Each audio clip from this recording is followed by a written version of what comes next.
Well, good afternoon or good evening, as the case may be, ladies and gentlemen. The Bill Crane Report is on the air, for better or worse. Along with my friend Dwayne Weiss, we're going to discuss many, many, many things today. Good morning. Including, guess what I've got right here? MISC. The miscellaneous Okay. file. What happens is we accumulate. You know what? We're in good company, though. So does Jeopardy. Jeopardy has a category every once in a while of potpourri, Yeah. which is leftover stuff from different shows Yeah, they never yeah, get to. yeah. Well, this is what we accumulate, these kind of things, too. Yeah. So I thought that today would be a great day to run through the miscellaneous pile because there's some beautiful stuff in there. And if I let it go much longer, it's going to get less topical. Yeah, it may be getting a little bit on the edge now, but it'll be interesting. So, with that said and done, big news this morning. The government shutdown continues as we skirmish over the wall that the people want, but the other party doesn't want. Yep. So they have decided that no matter what they do, they're going to stop the wall. That's right. And for no good reason, because both of Pelosi and Schumer both are on record and in this morning's Herald, and I forgot to cut it out. Oh, wait a minute. I did cut it out and bring it with me. Let me quote. Okay. I'm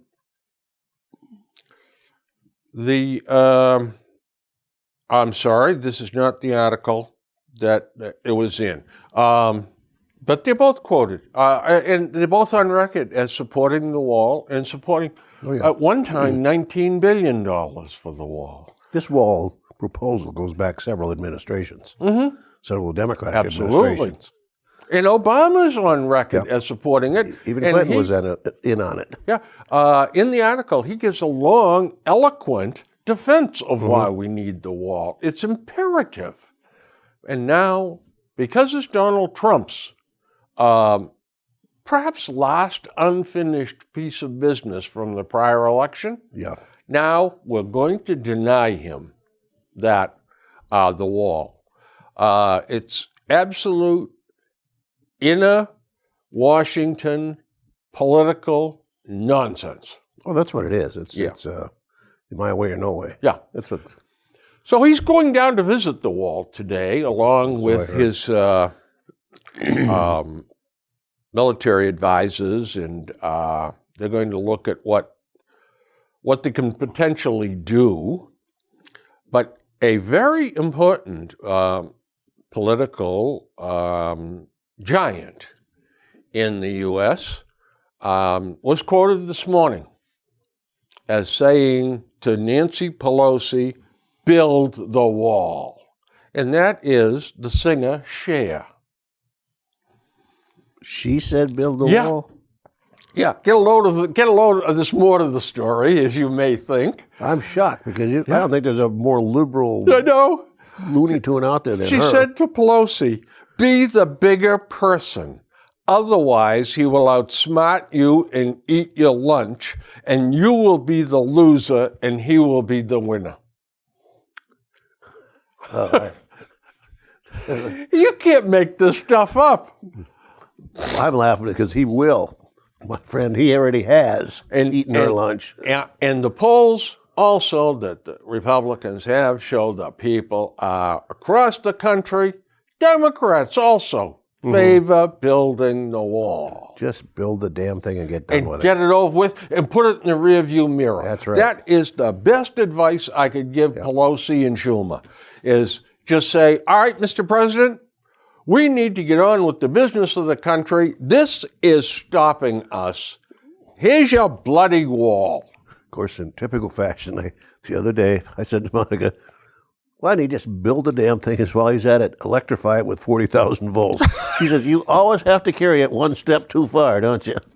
20,000 20,000 enough, yeah. So anyway, by the way, last time I was listing some complaints of mine.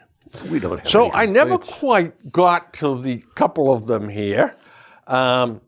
One of them, I think, is a big problem in this country, and that is social media unable to maintain customer confidentiality. I mean, like Facebook. Yeah. People go on, for the life of me, I don't know why. I don't either. think it's vanity. I think they're narcissists, the ones that, everybody will love to see 85 pictures of my family picnic. Like, who the hell cares? But they put them on there. And then all of a sudden, they put all kinds of stuff on there. My daughter Nancy is marrying Louis, and they're going to Barbados for a destination wedding, blah, blah, blah, blah, blah. And then... Oh, it's even worse than that. Once all of that is on Facebook, then Facebook allows these companies access to all this. And, look at this, a couple that's getting married. Let's target them, all right, for trip insurance. Let's target them for gifts. Let's target them for what they should put in their registry. And then the people say, oh, my God, they're invading our privacy. Yeah, no, look, they're not. when you put that up there on the big scoreboard, you gave it to it. That's right. So stupid. And actually, it's on the other end of the company's part, that's good business. Of course it is. Recognizing and developing your customer base. Yeah, he got If you don't want it out there, don't give it to them. That's exactly right. I mean, they put it out there. It's the low-hanging fruit. Oh, look, newlyweds. Oh, look, new mothers and fathers. That's right. Oh, look, blah, blah, blah. And these guys are smart. They cull all this information out of Facebook, pay Facebook a fee for doing it, and all of a sudden they're all screaming and yelling like Henny Penny that the sky is falling.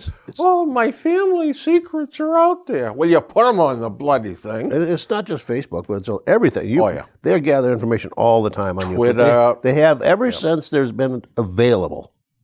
Yeah. When you go to the supermarket and you use the card, if you get your discounts and whatever's on sale, they're gathering info on you.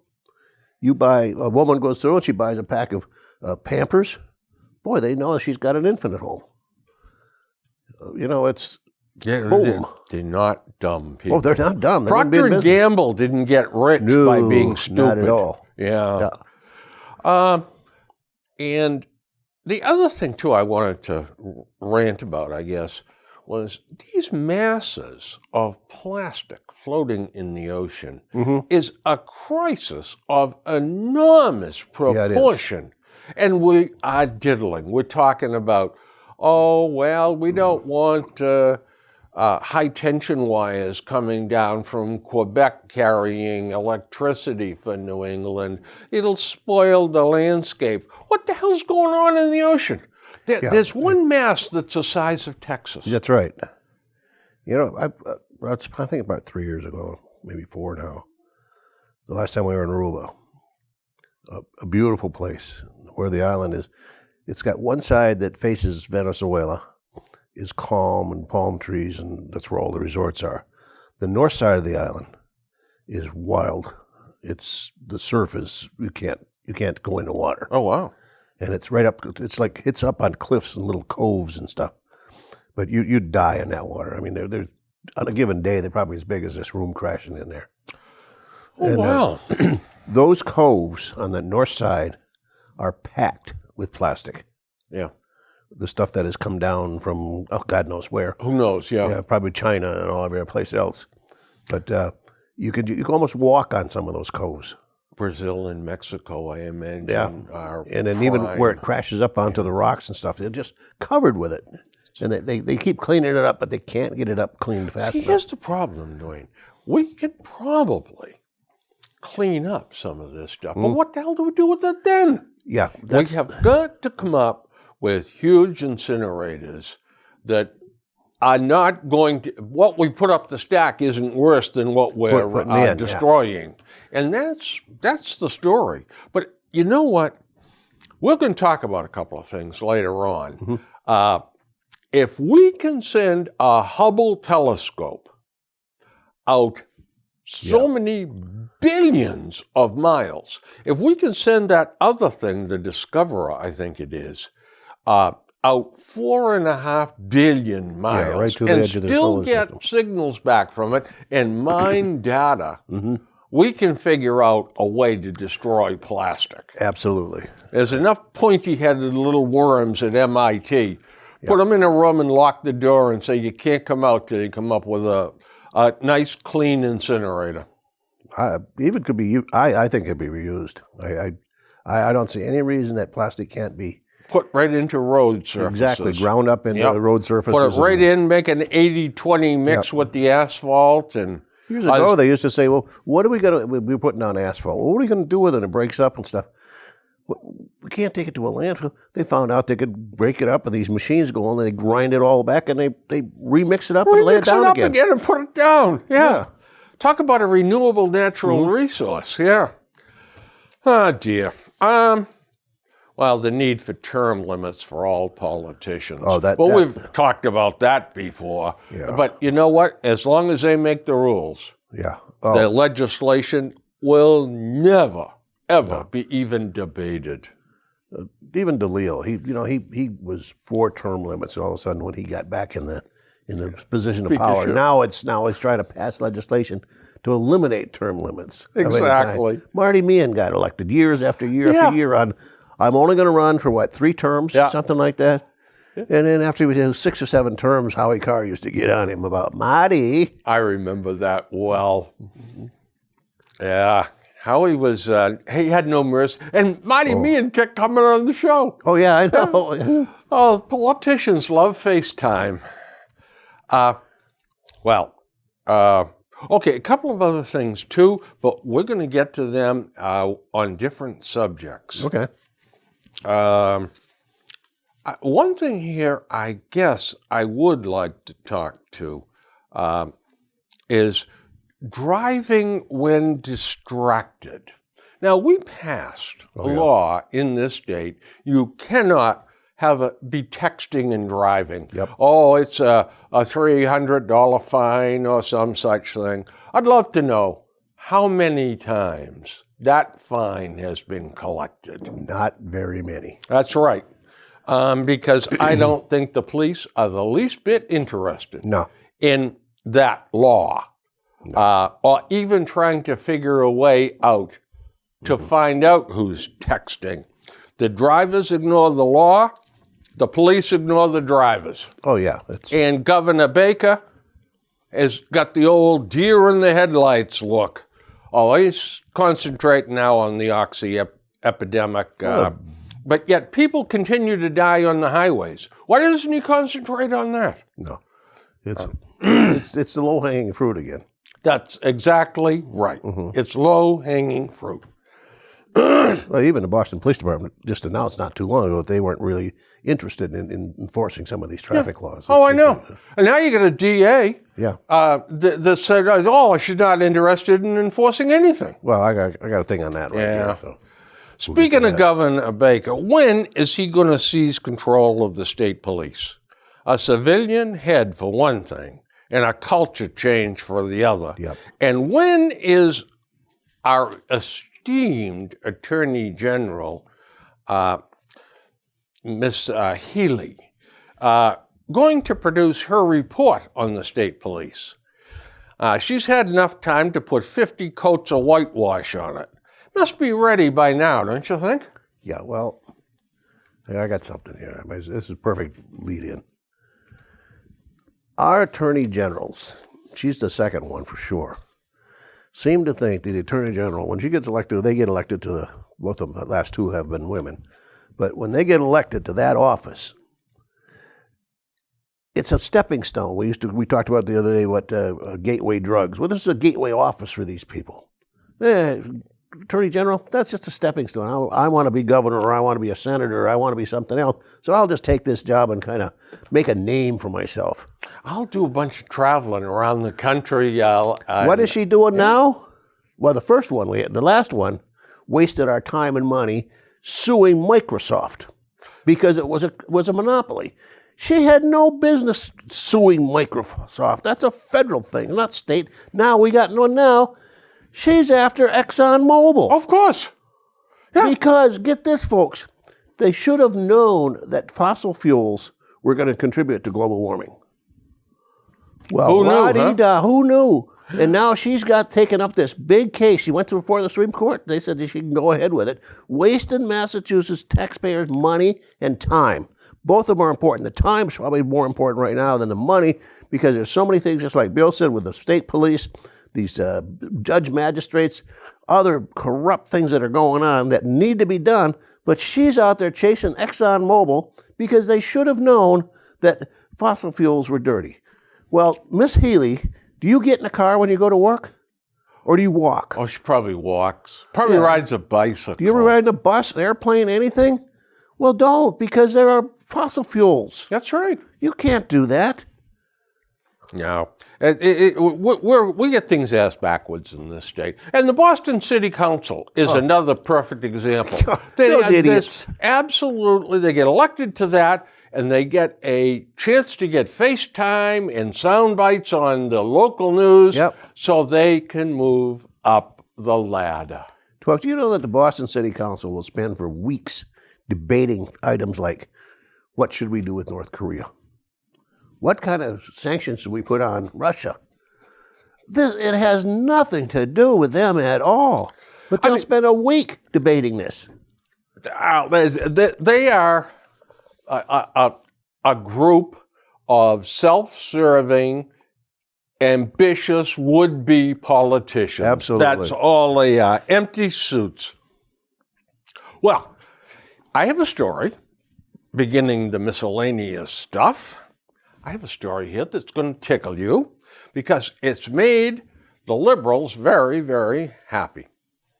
A man in Hong Kong with a hammer attacked 20 students. And at an elementary school, because he was told, because of his conduct, his contract was not going to be renewed at the school. Well, the happy part of this is, the liberals are happy, so you don't need guns. You sure it wasn't a hammer disguised, a gun disguised as a hammer? Maybe. All right. Good Lord. But this is so silly. If someone is going to run amok, knives, hammers, axes, baseball bats, that's right. Matter. It's going to happen. And here's another one. Now this one here. Investigators say an 86-year-old Florida woman fatally beat her 89-year husband to death with a walking cane. I saw that in the paper. So we better watch our steps. I asked Monica, I said, we both have a cane. I said, where's your cane? I haven't seen it for a while. Why? I said, because an 86-year-old lady beat her husband to death with a cane. I said, I want to keep an eye on yours so I know damn well where it is. I have about 4 canes in the house that I've accumulated through the years. Yeah, well, she's being held on a $250,000 bond as authorities work together to evaluate whether she suffers from dementia. It's either dementia or she's got one hell of a temper. Tell you.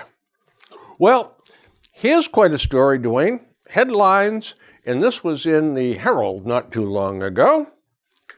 The Massachusetts Department of Transportation is going to launch a 6-month study. Like we've never studied the traffic before. We have never looked at this before. And there's pictures of cars all backed up. And they are going to launch a 6-month study of the area's worst traffic and ways to help ease it. Now, this show is going to launch the answer to all those questions right now. And it's not going to cost them a penny. Just tune into our show. There's too many cars going to Boston. Those lousy, poorly laid out roads that are maintained pitifully. Yep. And there's not enough mass transportation to bring people in so that it is as easy or as user-friendly as driving your car. And there's not enough parking lots to park the cars in there. That's the key right there. Mm-hmm. They keep saying, take the T, take mass transit. Fine. How do you get onto the train? Our Achilles heel there is there's no place to park when you get to the lot to take the train. You can say take the train all day, but unless you got somebody to drive you to the train, you're dead. You take it's like a chain. You cut one little link out of it. The chain is no good. And if you decide to drive to Boston, you're looking at spending $50 for the day for parking. That's right.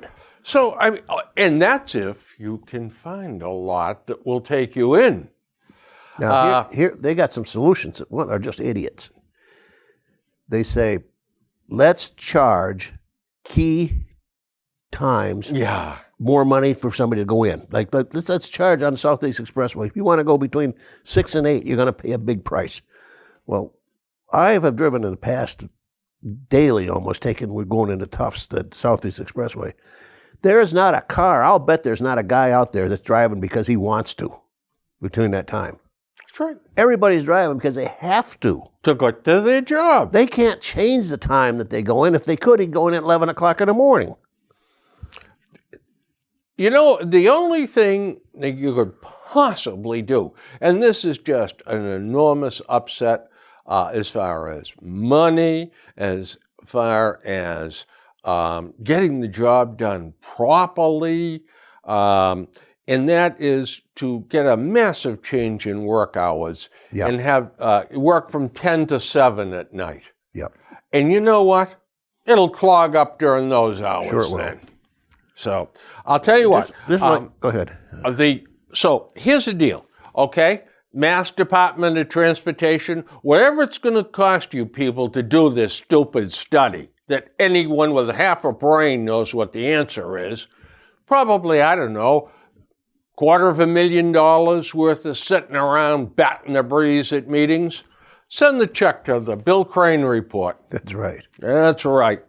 Beat out to both of us. We got the answer, and we just gave it to you. Even the illustrious Marty Walsh this week, he has a thing that's going to help relieve traffic. He's going to put a higher fee on Uber and Lyft. I think they pay 25 cents a ride now to the city.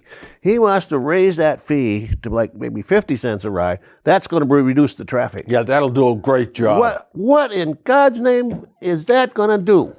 You know, I think I have traced this down. I looked at Marty's high school yearbook, and I found out that he played the last 2 years of football without a helmet. Without a helmet. Probably. Yeah. I think that's probably got a lot to do with this. Marty is, Marty's beyond description, let me tell you. And we're only going to have 2 more years to kick him around. He's gone the next election. I think you're right. He's going to have some serious competition. Yeah. The president of the Boston City Council now is a woman by the name of, she's got a hyphenated back name, Chang Diaz or something like that. Know. Well, let me tell you, she's bright, articulate, and young. And if she decides she wants to be mayor, Marty's not going to have a chance. Marty's not going to have a chance. Not going to have a chance. By the way, I don't know which one of my file folders I have this in, but there is a big flap going on now about there's not enough women on the fire department. Yeah, you're right. There's an article this week in several papers. And Marty will do his best to ignore it. Mm-hmm. I mean, because first and foremost, no matter what you say about Marty, when you take a look at his DNA, he is a union guy. Oh, absolutely. Period. So he is going to support the firemen's union. And in this case, I don't blame him. Because you know what this is all about? This is all about getting waivers for people that, well, we can't have the women physically tested the way the men are, so we have to give them waivers to get in. And because women do not go in the service, we cannot continue civil service exams that give special breaks to veterans preference. Yep. So we got to break that too. This logic is always missing one part. So it sounds good when they say it. Well, the veterans are mostly men. Hence, the men get the civil service. That's right. Boost. But they never put the but in there. Women are not excluded from going in the service. Exactly. They can go in just as well, as easily, and as in the same numbers as men could, and they could take advantage of this. But they elect not to. And I used to teach CCD at St. Jude's, and sometimes my classes, I had some wide-ranging discussions, and I explained to those kids, if you want to go to college and you don't want to go into debt, go in the bloody service. That's right. And you come out and you've got your college education. Okay, paid for. Yep. At a state-run university. All right, obviously. You're looking at one right here. Yeah, it's not Harvard. No. Okay, but you don't have to go deep in debt. Go in the service, get a good, solid experience. It'll make a man of you, even if you're, even if you're a woman. No, it won't. But it'll make an adult of you. Yeah, it matures you. That's right. Yeah. You grow up fast. Sergeant Brown told me on my first day of basic training. No uncertain terms. Your mommy and daddy aren't here with you. That's right. So from now on, I'm your mommy and daddy. I was so lucky. I've been lucky all my life. I swear to you, I'm the luckiest guy in the world. I got the best drill sergeant. Oh, he was tough. All tough. But he was the nicest guy when he let his guard down. Oh, yeah, they were total different when they were. Yeah. And he'd come by sometimes at night just to walk in and, everything okay, guys? Yes, Sergeant. Okay, as you were. But some of the drill sergeants came back to terrorize the guys after supper, just to make sure that you didn't have any real good slack time. But Sergeant Brown, he was a great guy. He just straight arrow. Yeah, that if you look back, that's a tough job. It is. Being a DI, the hours that they put in on those cycles with a basic training group, is they're there before anybody's up. They're there they're there when everybody goes to bed at night. Yeah. In basic training, first call was 4:30 in the morning. That's right. And whatever you're doing, they're doing. Yeah. And Sergeant Brown did it with us too. No, he's a good guy. I've told this story before, I think, but the platoon leader was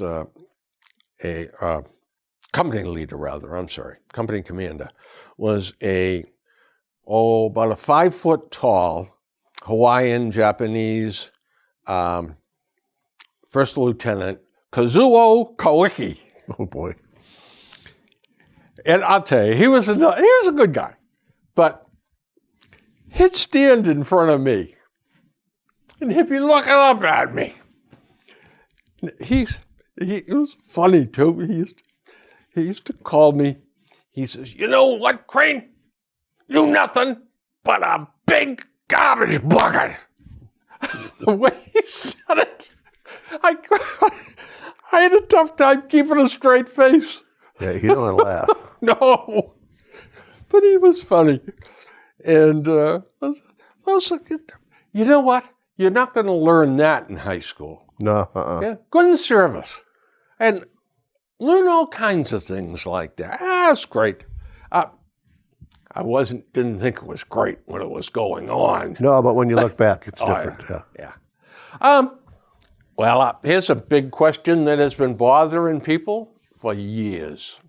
Is it healthy to sleep with the window open or the window closed? You know, I'm not sure it makes a hell of a lot of difference. But it does if you don't have screens on and there's certain wildlife out there. It may make a big difference. Well, this is a story that was in the Wall Street Journal.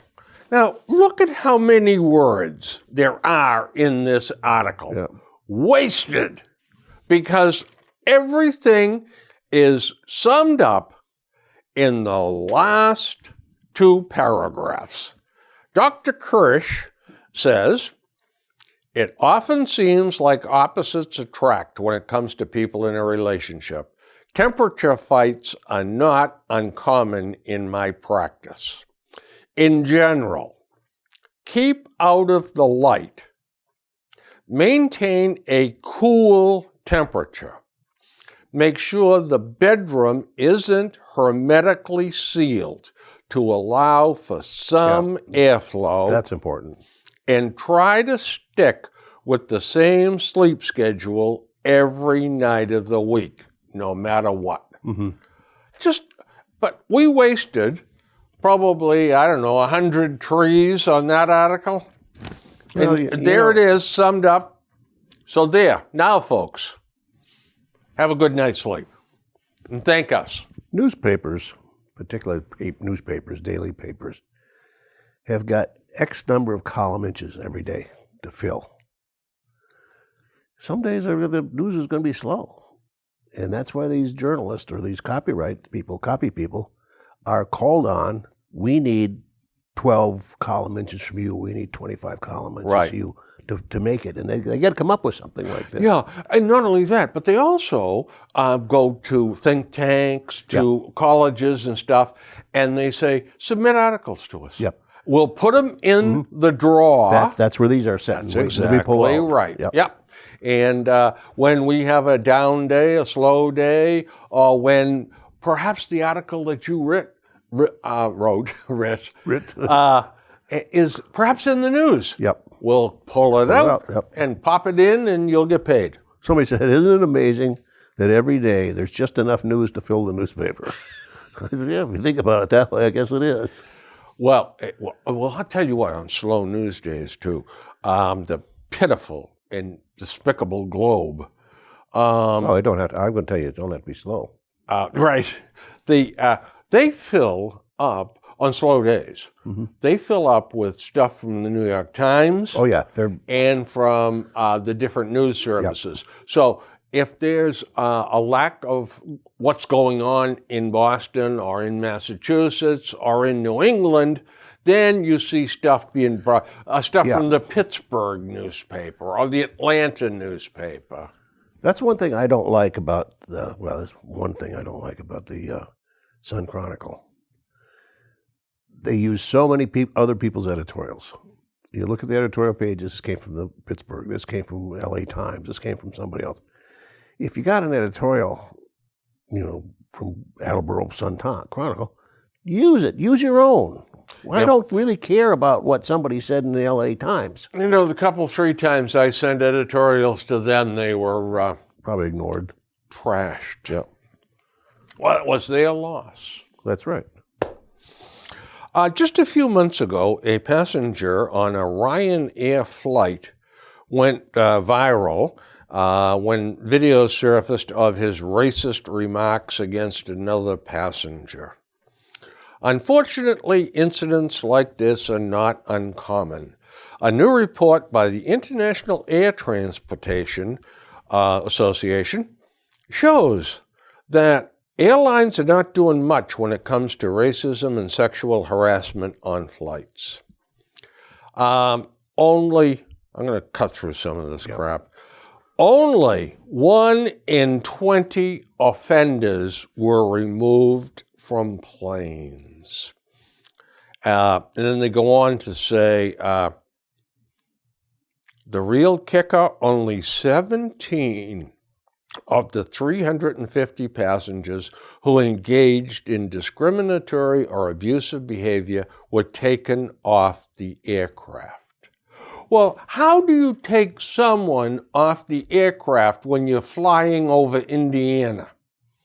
The only time you can get them is if this problem starts before you leave the gate. That's right. I mean, this is so ridiculous. To write an article like this, now, I'm sure there's more to this, but they should have put it in the article. It's ridiculous. And I'm all for when somebody acts up on a plane, get the marshals, state police, get somebody there to meet the plane and take them off in handcuffs.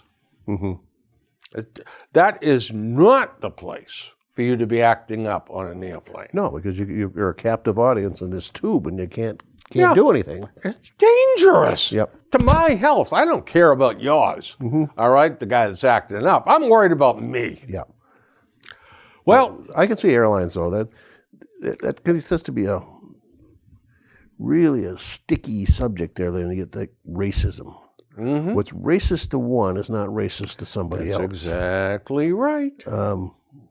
You could have a Muslim there, and I know they don't serve lunch anymore, but say they did, and he got a piece of pork sandwich. My God, they'd blow it up into an international incident. Yeah, exactly, yeah. So, and not only that, but the peanuts. Yeah, that's right. Dairy products. I mean, it's going to reach the point where they're just going to say, you know what, we'll just not give you any food. That's it. I mean, too many people are complaining. Yeah. So because you've got a handful of people on here that got this allergy or that allergy, the rest of you can go to blazes. And not only that, but the airlines would love it because they could cut back on the number of flight attendants. They don't have to serve food. Yeah, even if they're only serving drinks and peanuts, it's still, plus it's weight, it's everything else. That's it. Exactly right. South Station Tower may be on track. What they're going to do is build a big tower over South Station in Boston. Yeah. Well, the board sought and received a 6-month extension on discussions for the huge project. Now, is this a residential tower? It's a 51-story mixed-use glass tower. Okay, so it's not just a decorative tower. It's going to be business, condos, and all that sort of thing. Are you ready for the kicker? Yep. They have been discussing this plan, all the different agencies, since 2006. Is that all? 13 years it's been in the discussion stage. Well, Bill. How much of our tax money has gone to these phonies having meetings and having studies and all this? Unbelievable. Yeah. And how do we get anything done? I don't know. I always say welcome. When you see something, welcome to Massachusetts. Because look how slow we do everything in this state. It doesn't matter what it is. Till we get to the pot issue. Oh, yeah. That baby is boiling over. Even then, we're 2 or 3 years to get to it. Yeah. So we've still got that slow dragging. Many years to get to it because the legislature kicked it around for 5 or 6 years. They just refused to deal with it. Yep. And then you get look at, what do they call it now? TD Garden. Mm-hmm. Used to be just Boston Garden. Everybody complained, what a dump it is. Well, it didn't have any air conditioning. In the spring, the hockey games, they'd have to stop because the ice would start to melt. They couldn't keep the ice. The place was rat-infested and bat-infested and everything else. And everybody said, we need a new one. We need a new one. New York City would go ahead and build a new Madison Square Garden. We'd talk. 15 years later, we need a new one. New York City, go build another new one. We'd talk. It went on. I think New York built 3 or 4 of them while we were still talking about the first one. Could not get off our duffs to do anything. Look at the Big Dig, how long that took. Look at that BU Bridge. My God, that went on and on. We had to do it with the original... river rivets. Yeah. And they didn't even make any rivets anymore. God. Oh, my God. Yeah. Well, it's got to be genuine. It's got to be traditional. It's got to be Everything moves so slow here. Because politicians have their hands out. There's 4 words in the union. It's don't kill the job. That's right. If you can get a year's job and you can make that 5 years job, that's 5 years in your pocket. So, you know, there was a guy over the Foxborough Company, and for the most part, the Foxborough Company was a great place to work. Loved it. There was a guy in one of the assembly areas that I was friendly with. And he seemed to think his job was to walk around in his department, and he wasn't a supervisor or anything, just a worker. okay. And scold people for doing too much. Don't kill the job. Yep. And they had time studies on how long it takes to build the guts for a certain instrument in a box. Yep. And basically what it boiled down to is when you meld it all together with all the different little optional widgets you could put in, a guy could build 36 of them in a 40-hour week. Because for the most part, a lot of them were standard and it was just bang, bang, bang. But when you got to the oddballs, it took twice as long to build it. And when somebody ever put in their work cards and he saw them 41, he'd go berserk. Yep. Oh, yeah. And he'd actually get nasty with people. Unbelievable. I called on Kodak in Rochester, New York, and they were telling me on the floor, they had a thing, if you worked too fast or did too much, when you came back to work the next day, your toolboxes would be tipped over and your tools would be spread out all over the building. And that was a warning from the other union members. Don't make us look bad. Slow down. So, you know, when you're young and stupid and naive, you want to work hard because you want to get ahead. You're thwarted. Oh, yeah. So what does that say for the individual? That's why my biggest complaint about unions is that I want to be judged on me, not on the 144 union members, okay? Yep. And I want to work hard because I want to get larger raises. I want to get more opportunities. And the other thing that bothered me too was I want to be able to talk to my boss nose to nose and say, you know what, Jack? I need a raise. And here's what I'm doing to try to get it. Am I on the right track here, or am I going wrong somehow? You know, that's the kind of conversations I wanted to have. And you can't have that with a union. No, well, just look at the name of the organization, a union. That's right. They're all united into one unit. Yep. There's no individualism in there. And I can see why. Years ago, you had to do it. You had to do it to protect yourself from the lords of the second floor where the executives were. But with the pendulum has gone the other way. Yes, it has. It has. We were just talking about the Globe bringing in stories from other papers. Here's one from the New York Times by Emma G. Fitzgerald. We ought to get her to come on the show. She's a wow. Look what she wrote about. Half a page.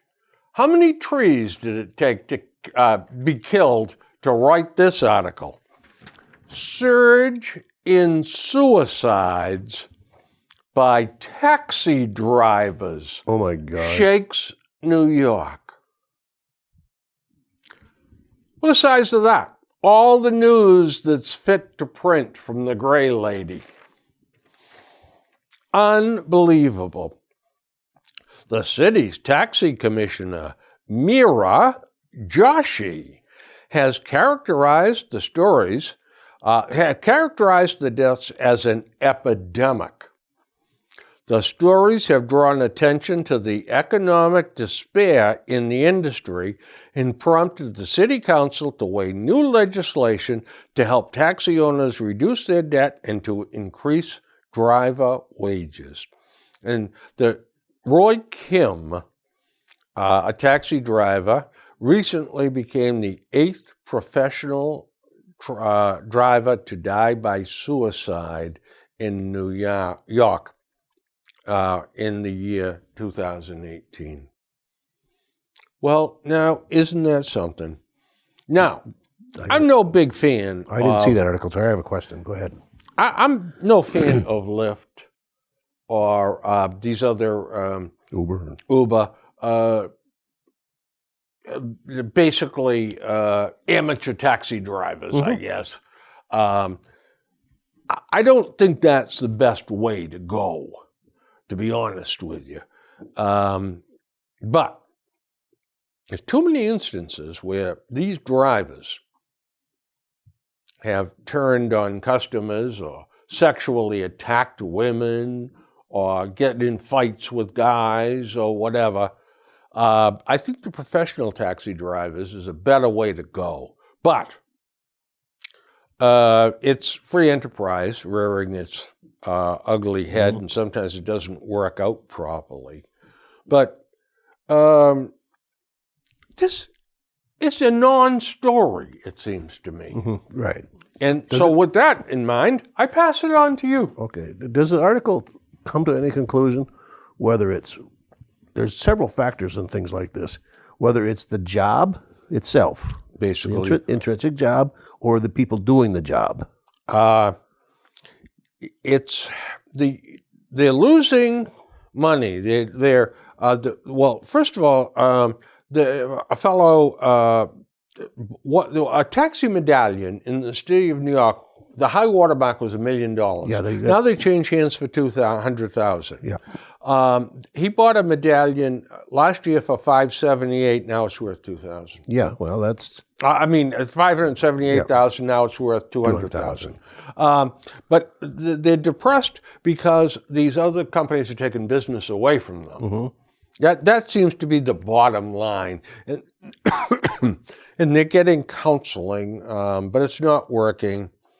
And these guys that own the medallion owners, they have to finance it like a mortgage. Exactly. And they're not making enough money to cover it. So it's really financially driven. Sometimes it's, the reason I ask that, because if you go to New York City and get in a cab, the chances are that cab's going to speak English about 1 in 10. And they're usually Pakistani or some Mideast country. They're good enough drivers. Some are a little crazy on being reckless, but I don't know if it was the makeup of the drivers or the makeup of the job that was. I think it's the makeup of the job. And I think that these guys save their money, put down payment on the medallion, and then all of a sudden it becomes Uber and Lyft come in, and that happens in all kinds free of markets everywhere. Everywhere. Look at I came out of the hardware business. When I say hardware, I don't mean the computer hardware. I mean the old-fashioned hammers and nails and saws. Yeah. How many people invested everything they had into, say, a True Value franchise or Ace or the best, whatever, best some of them. They once, Home Depot and then Lowe's and in the Midwest Menards, once they hit, that franchise was worthless.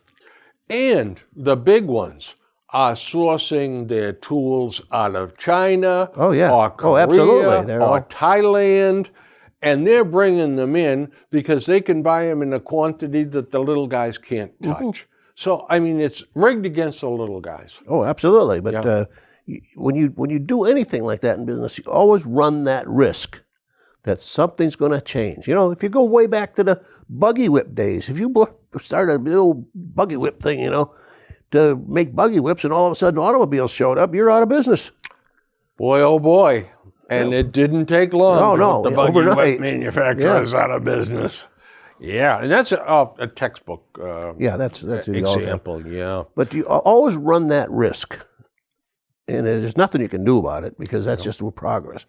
Even you've bought things and I bought things that we wanted this thing and it was expensive, and damn it, a month or 2 months or through the years down the road, it's worthless. So I bought a good long time ago. Not that, I guess it is when you look at it. It ain't to me, but a very good single lens reflex camera, 35 millimeter, probably the top of it. It wasn't Nikon, but it was it was a Pentax. Yeah. With a 300 millimeter. I had a Pentax. With a 300 millimeter lens on it. I could have spent a lot of money on that. I can't give that thing away. $1,000. Yeah. That cost you. Yeah, exactly. Yeah. I couldn't get $20 for it now because they don't hardly make the film. Everything it just changed overnight, went to digital. Yep. Yeah. Those damn computer bums. I know. They're ruining everything. Everything. But you know what? If you want really sharp, clear pictures, still the single lens reflex is the way to go. Yep. A good one. Yeah, exactly. Because especially when you magnify, it gets grainy with the digitals. But as far as convenience is concerned and fun is concerned, no. Well, here's good. I get two to end up with. Okay. This is good. This man in Newton crashed his SUV into a pizza parlor. Go ahead with that one. I got some questions about this. Yep. And this 57-year-old man demanded a trial by jury, and he blamed the accident on his medical history, and he blamed it on an episode caused by his multiple sclerosis, and said he wasn't criminally responsible, knowing that he's got multiple sclerosis, and knowing that he has episodes. He should be criminally prosecuted for it because he knowingly was impaired. As far as I'm concerned. Okay? I understand that 99% of the time he goes out there and he's perfectly capable of operating this vehicle. He operates it conservatively and there's no problem. But that does not mean that he wasn't liable and wasn't responsible for that accident. And the judge and jury saw it his way. I saw it the way of the prosecutor, and he got 4 years in prison and 15 years probation because he killed two people. Yep. It seems to me that was a very fair judgment. I probably would have liked to see him stay in prison longer, but 15 years probation. So that raised a question with me, is professional competence. How much should he have actually known it was going to have, or intent? I don't know if 4 years in prison is really fair. It might be too little, like you said. It might be too much. But if you take that case, everybody that's got diabetes and is driving is going to run the risk someday to have an insulin reaction. They're going to pass out and cross over that lane and hit somebody head on. Do we take every diabetic off the road? No. Because they might have a insulin reaction. But by the same token, when they cause an accident, they cannot say, oh, it's because of the diabetes. That's right. It is because you were out driving when you knew your limitations. Okay. And you are liable for what you caused. Well, you're always liable. There's no such thing as not being liable to Bill. Yeah, but his argument was, the multiple sclerosis made me do it, and it wasn't me. He's got to have some defense. You can't just say, well, I just decided to smack into that place. Yeah. And this one here, I'll do this. Oh, no, I'll do this one. Yeah, we're renting at the edge now. Duvall, Patrick, bailed out of the 2020 race for president because of the cruelty of elections. Oh, my goodness. Quote, knowing the cruelty of our elections process would ultimately splash back on people whom Diane and I love, but who had not signed up for the journey. That was more than I could ask. The cruelty of it all. Bill, if the snowflake melts in the sunshine, if you're such a snowflake that you can't stand it, the heat of the kitchen, you shouldn't get be there. out of the kitchen. You shouldn't be there. But I think, funny too, he didn't mention he had very poor poll numbers. Yeah. Oh, yeah. In the private That's polling incidental. he did. Oh, that's incidental. I should have known better. So, on that note, folks, I think it's time that we blow the whistle on this show. But look at the pile. Look That at the pile. miscellaneous pile did not get much smaller. It hasn't changed. And there's more coming your way. So stay tuned. And on that note, good night or good afternoon or whatever. Think spring.